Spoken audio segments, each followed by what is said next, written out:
Boa tarde, professor Jacobora, aqui é o Anderson, do Rio de Janeiro. E a minha pergunta mistura um pouco de economia e fusões e aquisições. Nós temos visto ultimamente vários problemas com os planos, cancelando os contratos e por aí vai, somente pessoas com autismo. E temos visto muitas aquisições, fusões, grandes conglomerados comprando os laboratórios, e com isso eles prometem verticalização e melhor preços. Na prática, isso não acaba gerando um grande monopólio e com isso os preços podem subir cada vez mais. E como é que isso vai acabar afetando nossa economia? Porque o SUS que vai acabar sendo colapsado. Como é que essa conta vai fechar no futuro? Eu queria usar o seu conhecimento para tentar ter uma luz nisso. Obrigado.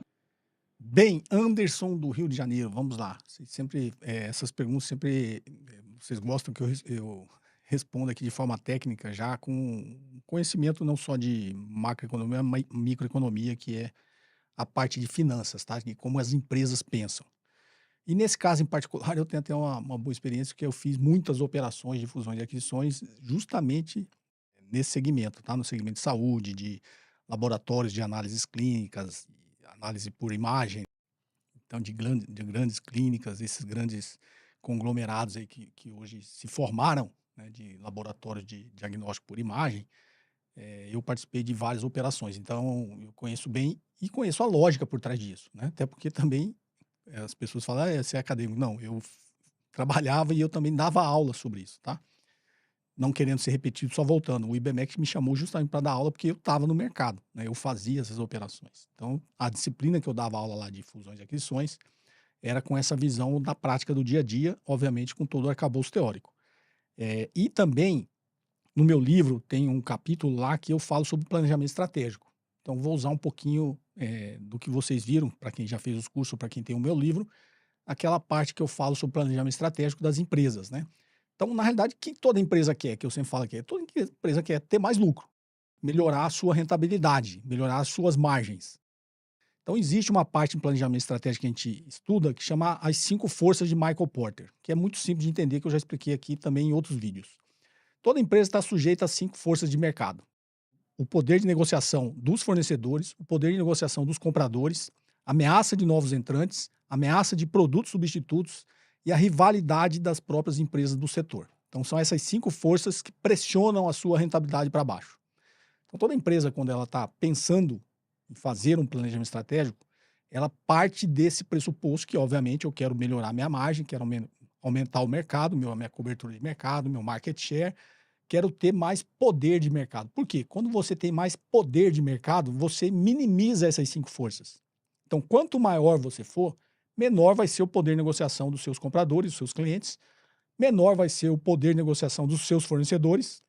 Você vai criar barreiras de entrada para novos entrantes e vai poder investir muito mais em pesquisa e desenvolvimento para também se proteger dessa ameaça de produtos substitutos. E, obviamente, quanto maior você for no seu segmento, você vai minimizar essa rivalidade com as outras empresas. Então, toda empresa ela quer poder de mercado, ela quer crescer, quer ficar grande para minimizar essas 5 forças e, assim, aumentar a sua rentabilidade. Então, grosso modo, resumindo, é isso. Tá? Então, todos os processos de fusões e aquisições, por isso quando eu falo das coisas, as pessoas estão comentando as coisas macro, eu vou lá no micro para mostrar para vocês que a intenção de toda empresa é essa. Tá? Então, esse negócio bonitinho que vocês veem em livro, que a concorrência, não sei o quê, o livre mercado, nenhuma empresa gosta de concorrência. Muito pelo contrário. O que toda empresa faz no seu planejamento estratégico é para diminuir a concorrência, é para matar os seus concorrentes. Tá? E os processos de fusões e aquisições passam por isso, porque quando você compra o seu concorrente, você matou ele e você ficou maior. Basicamente é isso. Você faz uma fusão ou uma aquisição, você está aumentando o tamanho da sua empresa e está eliminando um concorrente. É isso. Existem as agências antitrustes que, né, previnem, primeiro, que não pode ter monopólio, e segundo, eles fazem lá os seus cálculos para não ter muita concentração de mercado, para que essas empresas não tenham tanto poder de mercado assim e façam com que os preços subam, diminua a concorrência, os serviços caiam a qualidade. Então tem todo esse a agência antitrust ela olha para isso. No nosso caso aqui, o Brasil é o CAD, né? Conselho Administrativo de Defesa Econômica. Mas as agências reguladoras também não são perfeitas, tá? Tudo tem influências. Toda empresa tem poder de mercado, tem influência, tá? Tem influência política. O modelo de qualquer país, não é só no Brasil, quando eu faço as críticas aqui ao capitalismo, é isso. E ao livre mercado é isso. Esse discurso de que toda empresa gosta de concorrência, de livre mercado, é balela. Nenhuma empresa gosta de. Se você tivesse uma empresa, você não ia querer ser o monopólio, ser só você? Obviamente, toda empresa gostaria disso. E toda empresa busca isso. O que evita que isso aconteça são as agências antitrust. Mas, no limite, toda empresa está buscando isso. Então, toda empresa que tem hoje, quase todas as empresas que têm um processo, um planejamento de crescimento de mercado, tem lá a sua área e tem a sua estratégia de fusões e aquisições. Vou comprar os meus concorrentes e vou crescer, vou ficar cada vez maior, porque voltando lá, vou minimizar essas forças de mercado e vou poder melhorar minha margem. Por quê? Como que eu melhoro minha margem? Primeiro, eu reduzo os meus custos. Então, todo o processo de fusões e aquisições está na entrelinha ali, uma redução de custo. Se eu fosse citar dois itens que é muito óbvio, eu cresci, não preciso ter todos os funcionários da empresa que eu comprei. Né? Eu vou gerar sinergias, posso demitir metade. Né? De repente eu deixo só quem está, no caso desses, na área de saúde, isso é muito claro das clínicas, né? Eu deixo só ali o que a gente chama do front-end ali, quem está atendendo o cliente, mas não preciso mais ter um monte de técnico de radiologia para dar laudo, eu não preciso ter, inclusive hoje é tudo telelaudo, né? Você não precisa, então você mantém o mínimo de funcionário para atender os clientes e o resto você elimina. Por quê? Você vai criando sinergias.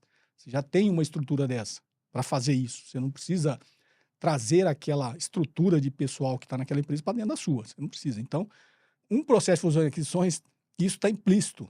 Você vai diminuir o número de pessoas e vai ter poder de mercado para aumentar o seu preço. Isso é óbvio. Então, essas pessoas que ficam citando de forma genérica, né, de forma superficial, o que acontece, não entende o que está acontecendo por trás disso. O que está acontecendo por trás disso é justamente isso. Então, nenhuma empresa gosta de concorrência. É só no livro que está dizendo que gosta, que o livre mercado é bom, não. Se dependesse da empresa, né, não tivesse nenhum órgão que evitasse isso, todas elas queriam ser monopólio. E aí volta a crítica aqui quando eu falei da Sabesp. E o Estado tem um monopólio e entrega para uma empresa, um monopólio natural. Não faz o menor sentido, tá? Então a crítica é essa. Então o que você falou faz sentido, exatamente. Nesses processos de fusões e aquisições, as empresas estão comprando os seus concorrentes, os outros participantes do mercado, estão aumentando o seu poder, estão aumentando o seu tamanho, estão aumentando o seu market share, por quê? Porque ela quer aumentar o preço e melhorar a sua rentabilidade. Ela não quer ser pressionada por essas 5 forças de mercado. As 5 forças que a gente conhece como as 5 forças de Michael Porter. Michael Porter é autor eu já mostrei aqui os livros, é autor de alguns livros e 2 ficaram muito célebres, que é Estratégia Competitiva e Vantagem Competitiva, que é a base desse planejamento estratégico que eu citei aqui, que inclusive tem no meu livro também, tá ok?